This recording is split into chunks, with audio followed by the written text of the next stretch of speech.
Hello friends, स्वागत है आपका सीएनजी क्लासेस 12th पर। तो आज हम बायोलॉजी का आपको लॉन्ग क्वेश्चन लेकर के आए हुए हैं। क्या?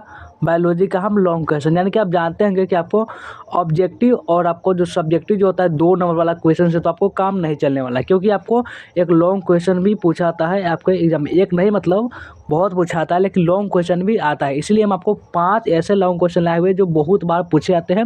आपके लिए वो बहुत ज़्यादा इंपॉर्टेंट है, तो वो उसको लिए आपको पढ़ना ज़रूरी है। चलिए हम आपको लॉन्ग क्वेश्चन आज हम आपको पढ़ाने वाले हैं। तो जल्दी से लाइक करके शेयर कर देंगे, वीडियो को लाइक करके जल्दी से शेयर मारिए। और जो भी नए बच्चे होंगे इस चैनल को सब्सक्राइब भी कर लेंगे। और व्हाट्सअप ज्वाइन किए हुए तो व्हाट्सअप डिस्क्रिप्शन में लिंक मिलेगा, जा करके जल्दी से ज्वाइन कर लीजिए। और चलिए हम आज क्लास को शुरू करते हैं। सबसे जो पहला प्रश्न है उसको चलिए वहाँ से हम समझना स्टार्ट करते हैं। देखिए कि सबसे पहला प्रश्न क्या कहा जा रहा है। टिटनेस किस प्रकार शरीर में प्रवेश करता है? क्या है कि टिटनेस जो होता है, जो टिटनेस बीमारी जो होता है वो किस प्रकार शरीर में प्रवेश करता है? ये जो सवाल है ये बहुत ज़्यादा इम्पोर्टेंट है। क्या है? महत्वपूर्ण सवाल है ये, महत्वपूर्ण, बहुत ज़्यादा इंपॉर्टेंट है, इसलिए इसको समझना ज़रूरी है।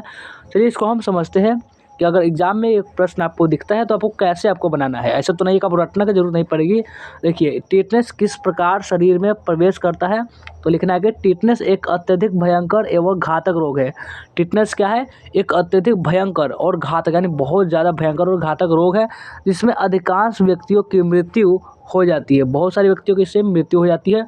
यह रोग एक विशेष प्रकार के जीवाणु क्लास्ट्रीडियम टिटेनी के शरीर में प्रवेश करने से होता है। यानी कि ये जो आपका होता है क्लोस्ट्रीडियम टिटेनी, इसके जब शरीर में ये प्रवेश करता है तो ये टिटनेस जो होता है ये इसका संचार होता है, ये आपका इसका शुरुआत होती है।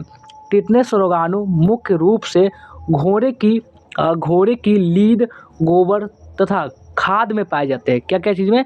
जो घोड़े के जो लीद देखते हैं उसमें, और जो गोबर होते हैं, जो भी गाय का हो, किसी का गोबर हो, और खाद में, तीनों में पाया जाता है।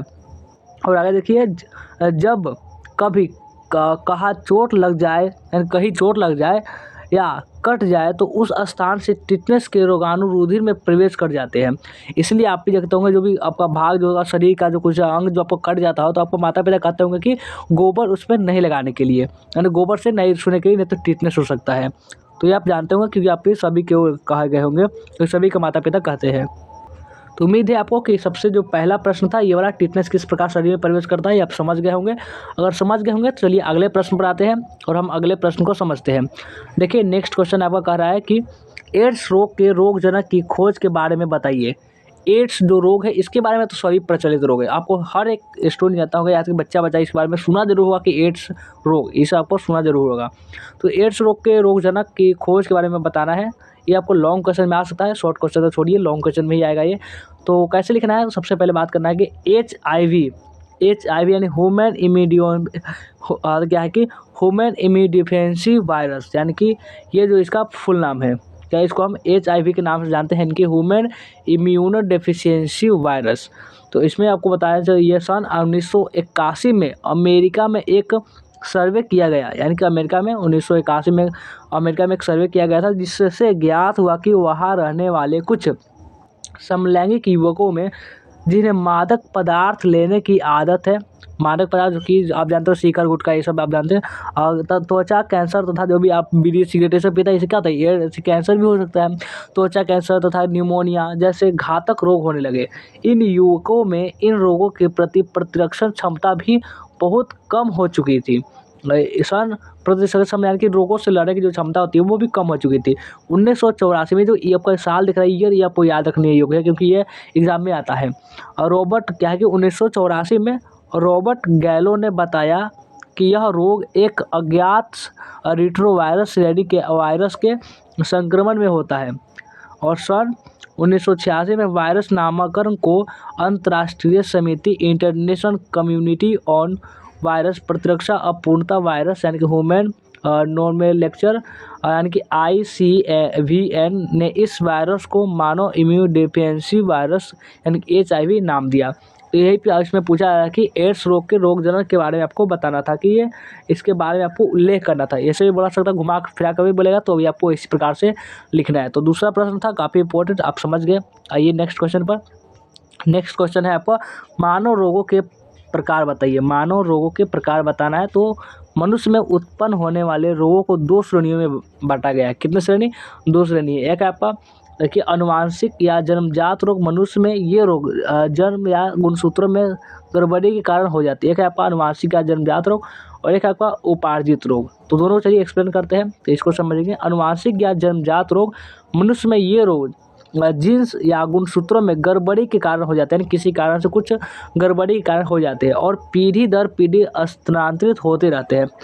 हीमोफीलिया, रतौंधी, रंजकहीनता, इलेक्ट्रोन्यूरिया, सिकल सेल एनीमिया, डायबिटीज आदि ऐसे ही अनुवांशिक या जन्मजात रोगों के उदाहरण हैं। और उपार्जित लोग में समझते हैं, ये रोग मुख्यतः 2 प्रकार के होते हैं। उपार्जित लोग ये मुख्यतः 2 प्रकार के होते हैं। एक है आपका क्या होता है संक्रामक रोग, ये रोगाणुओं के संक्रमण से उत्पन्न होने वाले रोग है। और एक होता है आपका असंक्रामक रोग। तो संक्रामक रोग सबसे पहले समझेंगे।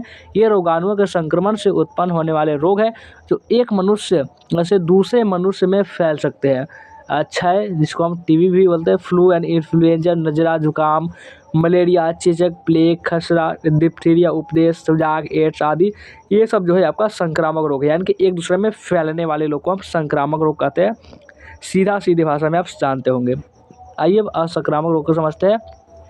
ये आपका असंक्रामक रोग, ये ऐसे रोग होते हैं जिनका संक्रमण एक व्यक्ति से दूसरे व्यक्ति में नहीं होता, यानी कि इसमें जो आपको असंक्रामक रोग में आएगा जो एक व्यक्ति से दूसरे व्यक्ति में ये नहीं जाते हैं। जैसे आपको क्वाशकोर हो गया, मेरमिस, रिकेट्स, एनीमिया, रक्तलापता, एलर्जी, आंत्रज्वर, हृदय रोग, कैंसर, रतौंधी, बेरी मधुमेह, गठिया रोग, वर्णाश्यता आदि असंक्रामक रोग के ये सब क्या है कि उदाहरण है। तो आप लोग ये जो संक्रामक और असंक्रामक में जो अंतर था ये तो आपको समझ में आ गया होगा। अब आते हैं अगले प्रश्न पर। ये 4 9 प्रश्न है, 5 आपको बताने वाले, 5 आपके लिए रामबाण साबित होने वाला है, तो याद रखिएगा। तो ये देखिए, संक्रामक रोगों से बचाव के उपाय बताइए। संक्रामक रोग से आप कैसे बच सकते हैं इसके बारे में बताना है। तो लिखना है कि संक्रामक रोगों से बचाव के उपाय। संक्रामक रोग किसी न किसी माध्यम से शरीर के अंदर प्रवेश करते हैं, अतः इनको रोकने के लिए अग्रलिखित उपाय है, यानी कि है रोग के वाहक में आपको आ जाएगा कि जिसे को साधन को नष्ट करना होगा, यानी रोग के वाहक जिसे आप उत्पन्न होता है वो सब नष्ट करना होगा अथवा उसका शुद्धिकरण या निष्क्रमण आवश्यक है। दूसरा, रोगाणु नष्ट करने के लिए कोई प्रभावी औषधि का प्रयोग करना आवश्यक है। और रोगाणु द्वारा शरीर में वृद्धि के प्रति शरीर को प्रतिशोधित करना चाहिए। इसके लिए संक्रमण रोगों के टीके आदि लगाने की व्यवस्था होनी चाहिए। क्या है कि संक्रामक रोग तेज़ी से फैल सकते हैं और महामारी का रूप धारण कर लेते हैं। मतलब इस प्रकार के रोग कहीं पर किसी भी व्यक्ति में उसकी तुरंत और विस्तृत सूचना आवश्यक है ताकि उसको फैलने से रोकने के अधिकाधिक उपाय किए जा सकें। क्योंकि बहुत सारे होते हैं जो ये रोग जो होते हैं, आदमी जिसको रोग हो चुका है वो क्या इग्नोर कर देते हैं, इसलिए होता है कि ये नहीं है, ऐसा वैसा हो गया। और वो रोग क्या होता है, बहुत भीषण रूप ले लेते हैं, उसके बाद उसको कंट्रोल करना बहुत ज़्यादा मुश्किल हो जाता है और उस व्यक्ति को बहुत ज़्यादा परेशानी उससे उठानी पड़ सकती है। तो अब अंतिम प्रश्न है, चलिए उसको हम समझते हैं। लास्ट क्वेश्चन जो है 5 नंबर, ये भी बहुत ज़्यादा ही इंपॉर्टेंट है कि निमोनिया रोग का संक्षिप्त में वर्णन कर, निमोनिया रोग के बारे में आपको बतानी है। तो लिखना है कि कई प्रकार के जीवाणु निमोनिया उत्पन्न करते हैं। बहुत प्रकार के जीवाणु है जो कि निमोनिया उत्पन्न करते हैं। प्रमुख है जैसे डिप्लोकोकस निमोनी, यानी कि स्ट्रेप्टोकोकस निमोनी। कि इसमें नाम जो आप देखेंगे ना थोड़ा सा अजीब नाम इसमें मिलेगा क्योंकि ये बायोलॉजी है आपका, जितना मैथ्स आपको हार्ड लगता है उतना बायोलॉजी भी है। हीमोफिलिस इन्फ्लुएंजी, इस रोग में फेफड़ों में वायु कोष्ठ संक्रमित होते हैं तथा संक्रमण के चलते इनमें अत्यधिक मात्रा में श्लेष्म भर जाता है। सांस लेने में कठिनाई होती है। कभी कभी यह स्थिति अत्यंत भयानक स्वरूप प्राप्त कर लेती है। ज्वर, ठिठुरन, खांसी, भयंकर सिर दर्द, अत्यधिक थकान आदि गंभीर स्थिति में होठ, नाखून आदि नीले पड़ना आदि लक्षण देखे जा सकते हैं। यानी कि आपका होठ, नाखून जो है वो नीला पड़ता जाएगा, यानी कि कुछ अजीब तरीका। नशीले पदार्थ सेवन करने वालों को यह रोग आसानी से हो जाता है। अभी नशीले पदार्थ जैसे आपको कोई ऐसा नशा कर रहे हैं तो ये बहुत आसानी तरीके से आप पे फैल सकती है। संक्रमण प्रमुखतः रोगी द्वारा सांस, छींक आदि में छोड़े गए बिंदुकों से रोगी के बर्तनों इत्यादि को इस्तेमाल करने से होता है। तो ये निमोनिया क्या है कि निमोनिया के बारे में अभी आप अच्छे तरीके से समझ गए होंगे। तो निमोनिया के बारे में आप समझ गए। तो ये 5 जो प्रश्न था इसको क्या कीजिएगा, आपको कैसे करके इसको ध्यान रखना है क्योंकि ये इंपॉर्टेंट है हमारे तरफ से, गेस्ट क्वेश्चन भी इसको आप बोल सकते हैं। कैसा लगा आज की क्लास कमेंट करके जरूर बताएंगे। चलिए वीडियो को एंड करते हैं, मिलते हैं फिर से नेक्स्ट वीडियो में। पसंद आया तो लाइक जरूर करें, न्यू स्टूडेंट होगा तो सब्सक्राइब भी कर लेंगे।